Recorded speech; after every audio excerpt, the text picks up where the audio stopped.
अधीनस्थ तेंतुरीढी पंचायत कुल्लीभिंदा गाँव जैनिका नाबालिका दुष्कर्म अभियोग गाँव सुब्रत विश्वाल दुष्कर्म करथिबा चांदबाली थाना 2022 मसीह नाबालिका एतला देथिले। अभियुक्त को धरवा दीर्घ 2 वर्ष हेब पुलिस खोजा बेले अभियुक्त बाहर लुचि रही। न्याय दुष्कर्म परिवार अनेक समय थाना सम्मुखें धारणा देते।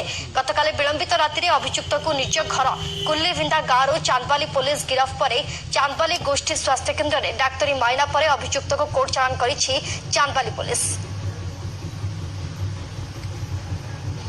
केस नंबर 265/2022 होता गोटे नाबालिक सांगे दुष्कर्म करथिबे बोली गोटे हमको रिपोर्ट होता से रिपोर्ट पर आम केस होता से केस रे चार्जशीट भी फाइल जेहेतु ये आब्सकॉन्ड थिले से दिन तेणु ना एनबीडब्ल्यू जारी कराइला।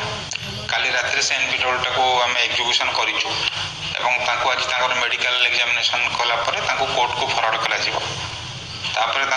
सब एग्जिबिट पठाला एसएफएसएल को ना फाइनल चार्जशीट दिया गाँव रू गिरफ कराला।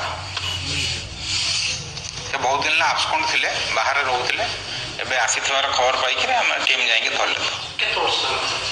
2 वर्ष 22 मसीह 22 ରୁ 24 होगला 2 वर्ष हम से आब्सकॉन्ड करते एपट सेपट रोते लुचिकी तेणु ना भी से कोर्ट एनबीडब्ल्यू जारी करते जेहेतु सी आब्सकॉन्ड थिले।